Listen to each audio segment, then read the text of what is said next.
Chapter 4. "Looking at a king's mouth," said an old man, "one would think he never sucked at his mother's breast."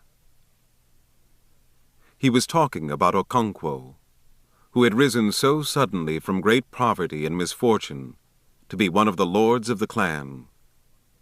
The old man bore no ill will towards Okonkwo. Indeed, he respected him for his industry and success. But he was struck, as most people were, by Okonkwo's brusqueness in dealing with less successful men. Only a week ago, a man had contradicted him at a kindred meeting, which they held to discuss the next ancestral feast. Without looking at the man, Okonkwo had said, "This meeting is for men." The man who had contradicted him had no titles.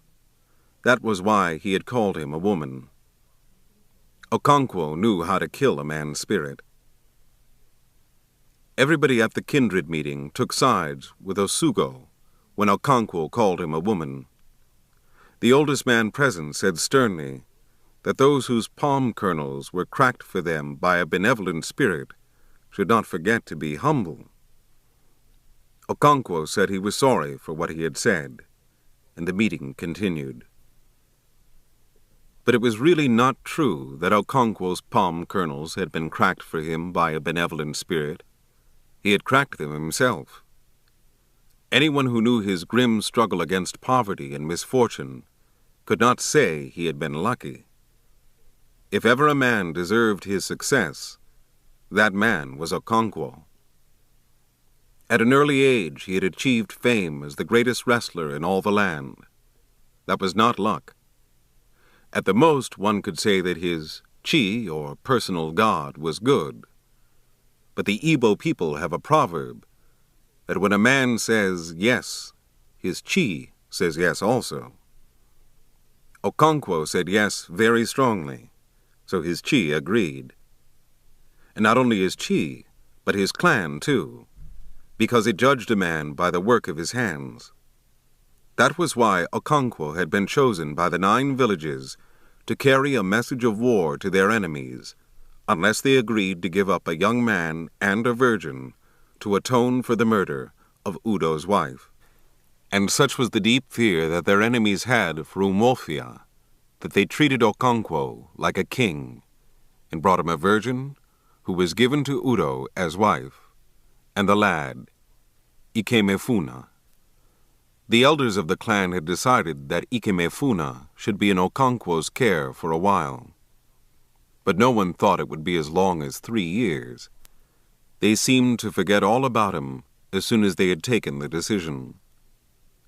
At first, Ikemefuna was very much afraid. Once or twice he had tried to run away, but he did not know where to begin. He thought of his mother and his 3-year-old sister, and wept bitterly. Nwoye's mother was very kind to him, and treated him as one of her own children. But all he said was, "When shall I go home?" When Okonkwo heard that he would not eat any food, he came into the hut with a big stick in his hand and stood over him while he swallowed his yams, trembling. A few moments later, he went behind the hut and began to vomit painfully. Nwoye's mother went to him and placed her hands on his chest and on his back. He was ill for 3 market weeks, and when he recovered, he seemed to have overcome his great fear and sadness. He was by nature a very lively boy, and he gradually became popular in Okonkwo's household, especially with the children. Okonkwo's son, Nwoye, who was 2 years younger, became quite inseparable from him, because he seemed to know everything. He could fashion out flutes from bamboo stems, and even from the elephant grass. He knew the names of all the birds, and could set clever traps for the little bush rodents. And he knew which trees made the strongest bows. Even Okonkwo himself became very fond of the boy, inwardly, of course. Okonkwo never showed any emotion openly, unless it be the emotion of anger. To show affection was a sign of weakness. The only thing worth demonstrating was strength. He therefore treated Ikemefuna as he treated everybody else, with a heavy hand. But there was no doubt that he liked the boy. Sometimes, when he went to big village meetings or communal ancestral feasts, he allowed Ikemefuna to accompany him, like a son, carrying his stool and his goatskin bag, and indeed, Ikemefuna called him father. Ikemefuna came to Umuofia at the end of the carefree season between harvest and planting. In fact, he recovered from his illness only a few days before the week of peace began. And that was also the year Okonkwo broke the peace and was punished, as was the custom, by Zeani, the priest of the earth goddess. Okonkwo was provoked to justifiable anger by his youngest wife, who went to plait her hair at her friend's house and did not return early enough to cook the afternoon meal. Okonkwo did not know at first that she was not at home. After waiting in vain for her dish, he went to her hut to see what she was doing. There was nobody in the hut, and the fireplace was cold. "Where is Ojiugo?" he asked his second wife, who came out of her hut to draw water from a gigantic pot in the shade of a small tree in the middle of the compound. "She has gone to plait her hair." Okonkwo bit his lips as anger welled up within him. "Where are her children? Did she take them?" he asked with unusual coolness and restraint. "They are here," answered his first wife, Nuoye's mother. Okonkwo bent down and looked into her hut. Ojiugo's children were eating with the children of his first wife. "Did she ask you to feed them before she went?" "Yes," lied Nuoye's mother, trying to minimize Ojiugo's thoughtlessness. Okonkwo knew she was not speaking the truth. He walked back to his obi to await Ojiugo's return, and when she returned, he beat her very heavily. In his anger, he had forgotten that it was the week of peace. His first two wives ran out in great alarm, pleading with him that it was the sacred week, but Okonkwo was not the man to stop beating somebody halfway through, not even for fear of a goddess. Okonkwo's neighbors heard his wife crying and sent their voices over the compound walls to ask what was the matter. Some of them came over to see for themselves. It was unheard of to beat somebody during the sacred week. Before it was dusk, Zeani, who was the priest of the earth goddess, Ani, called on Okonkwo in his obi. Okonkwo brought out kola nut and placed it before the priest. "Take away your kola nut. I shall not eat in the house of a man who has no respect for our gods and ancestors." Okonkwo tried to explain to him what his wife had done, but Zeani seemed to pay no attention. He held a short staff in his hand, which he brought down on the floor to emphasize his points. "Listen to me," he said when Okonkwo had spoken. "You are not a stranger in Umuofia. You know as well as I do that our forefathers ordained that before we plant any crops in the earth, we should observe a week in which a man does not say a harsh word to his neighbor. We live in peace with our fellows to honor our great goddess of the earth, without whose blessing our crops will not grow. You have committed a great evil." He brought down his staff heavily on the floor. "Your wife was at fault, but even if you came into your obi and found her lover on top of her, you would still have committed a great evil to beat her." his staff came down again. The evil you have done can ruin the whole clan. The earth goddess, whom you have insulted, may refuse to give us her increase, and we shall all perish. His tone now changed from anger to command.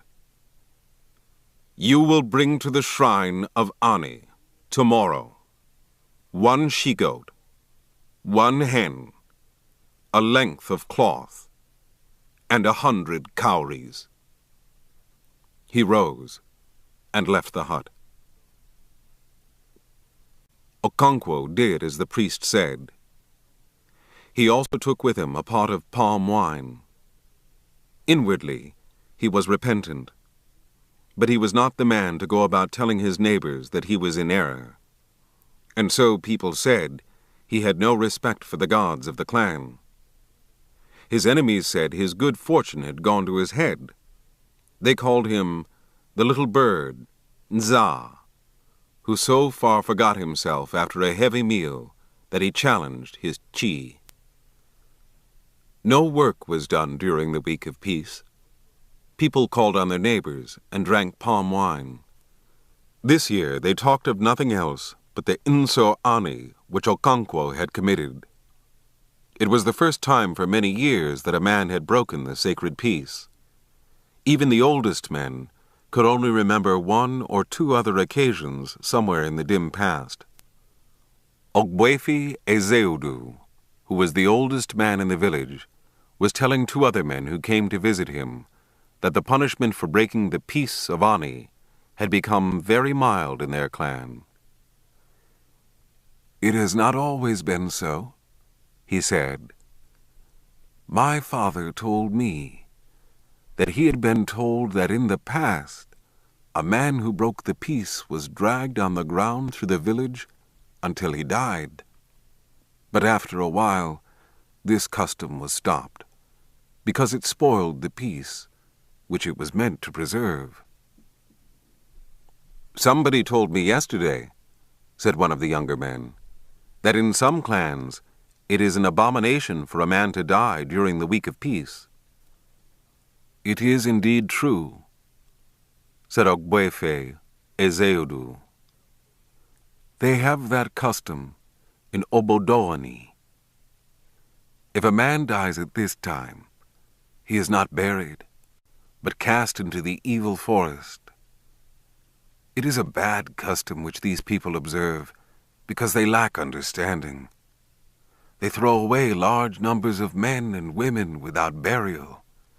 And what is the result? Their clan is full of the evil spirits of these unburied dead, hungry to do harm to the living.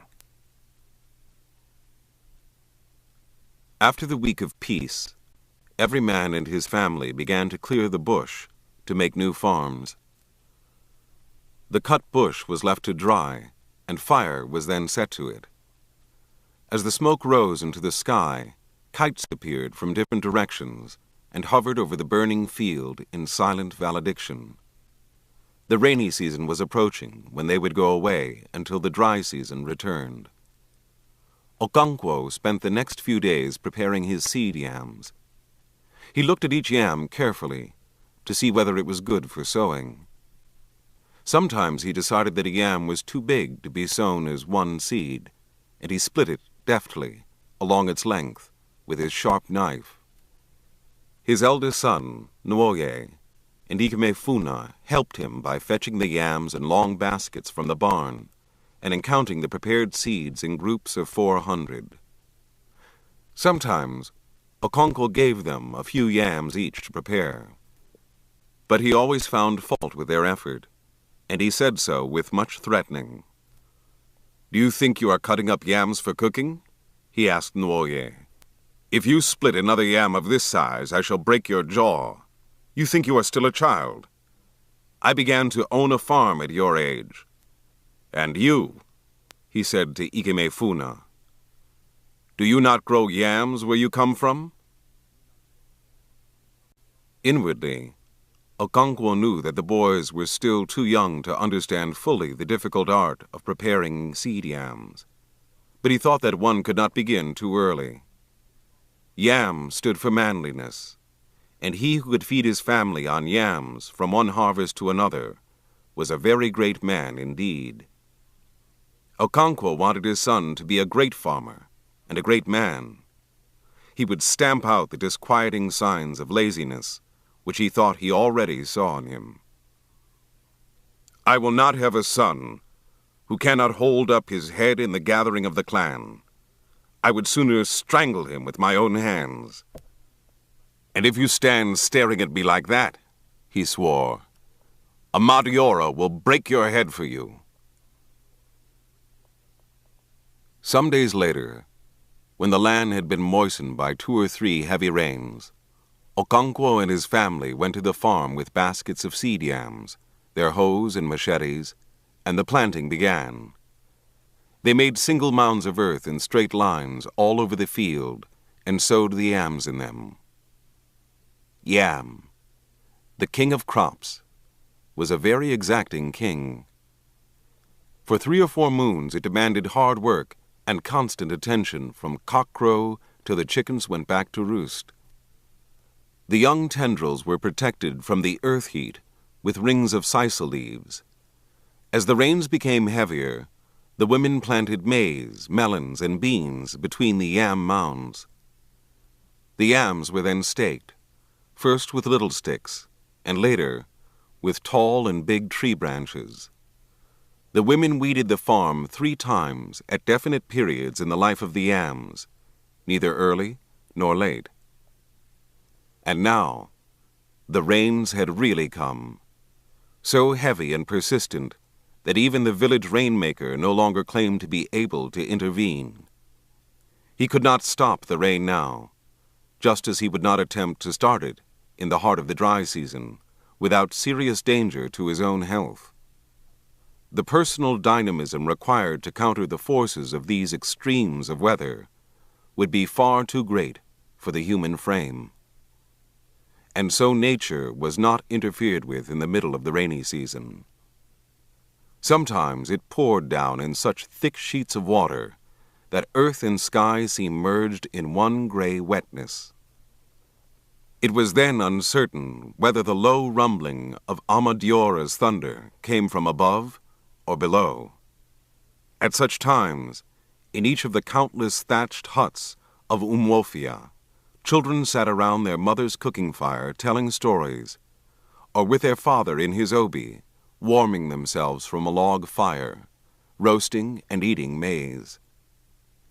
It was a brief resting period between the exacting and arduous planting season and the equally exacting but light-hearted month of harvests. Ikemefuna had begun to feel like a member of Okonkwo's family.